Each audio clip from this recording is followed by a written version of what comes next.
Təmiz verilib 0,1 mol və 0,1 molu uyğun tam yanmasından alınan karbon qazı miqdarı və doymuş yağa çevrilməsi üçün sərf olunan hidrogenin mol miqdarı.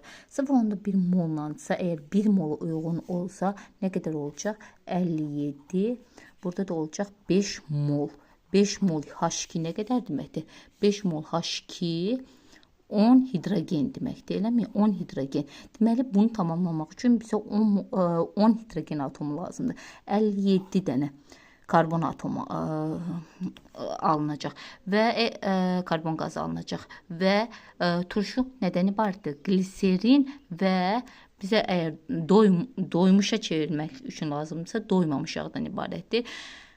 Gliserini tərkibində CH2OH, CH, OH və CH2OH. Baxın, buradan 3 karbon qazı çıxdı, eləmi? 3 karbon qazı çıxanda 54 dənə turşunun qalığına qalır. 54-ü böləndə 18 3-ə. Çünki hərəsinə eyni sayda karbon atomu olduğu üçün bu da 18 olacaq.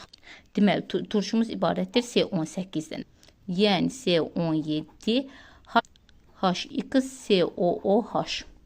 Niyə X yazdım? Nə qədər lazım olduğunu bilmirik, doymamışdır. Bizə ümumi, yəni turşunun tərkibindəki, yağın tərkibindəki hidrogen atomlarının sayı lazımdır. Burada neçə dənədir? 5, 8 dənə burada və normalda doymuş şəklində olsaydı nə qədər olacaqdı? C17, H35, COOH. Neçə dənə oldu? 36 dənə burada. 36 vur 3 daha doğrusu. Neçə dənə oldu? 108 üstə gələk 8, 116. Bundan prosto 10 hidrogen əksikdir. Nəyə görə?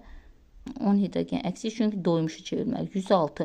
Deməli, 106 hidrogen. Bundan da bu ümumi, çünki gliserin və karbon atomundakidir. Daha doğrusu doymuş karbon turşusundakidir. Doymamış karbon 106. Və bunlar toplanında 3 molda su çıxacaq. Üstə gələk. Deməli, bundan 3 mol suda da hidrogen atomu nə qədərdir? 6 dənə. 106 çıx 6. 100 dənə deməli nədə var? Yağımız da var. 100 dənə. O da neçə deməkdir? Bu 100 mol 1 mola uyğundur. 0,1 mola isə neçə olacaq? 10 Na.